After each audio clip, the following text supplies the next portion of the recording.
So ayan guys, good morning. May nagtanong sa atin na isang viewer natin kung paano daw i-unlock yung password, ano raw password ng ating Eton fire pump. So ngayon ituturo ko sa inyo kung ano yung password nito. So ganito lang yan guys. Punta tayo dito. Ngayon titignan natin yung adjustin natin yung pressure para kasi yung sa pressure may password talaga yun. Tayo dito sa menu. Yan. Hanapin natin yung setting ng pressure transducer. Yan. Punta tayo sa system configuration menu. Yan. Okay, acknowledge. Yan. Please enter password. Ito na guys. Ayan lang yung password nito. Yung arrow down, 1, 2, 3, 4. So ayun lang guys, pasok na. Yun lang yung password nya, 1, 2, 3, 4. So ngayon adjustin natin yung pressure nya. Hanapin natin calibrate pressure transducer. Ayan. Okay, knowledge.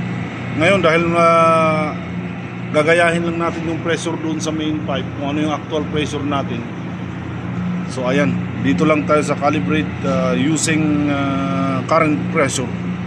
Pwede rin calibrate yung using zero pressure, yung wala pang laman yung pipe mo. So pero ngayon dahil existing na tong natin, dito tayo sa calibrate using current pressure. So acknowledge. Ayan, arrow down, arrow up lang kung mag-add kayo. Ayan, mag-add kayo. Ayan. So after that, acknowledge nyo lang. Yan. And reset, save and exit. Yun, okay na yun guys. Ganun lang. So again, pag nanghingi ng password yung nyo, yung Eton panel nyo or Eton fire pump, ayan. Pag nanghingi ng password, ayan ang password nya. Arrow down, arrow up. Itong save and exit and lamp test 1, 2, 3, 4. So ganun lang kasimple guys. So ulitin natin. Ayan, puntahan natin uli yung pinuntahan natin kanina. Menu. Hanapin natin yung calibrate. Ayan, system configuration menu. Okay, acknowledge. Password 1, 2, 3, 4. So ayan, napasok na natin guys. Yun lang yung password nya. May nagtanong kasi sa atin. So ganun kasimple lang guys.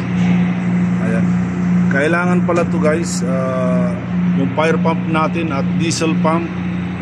Tignan natin diesel pump natin.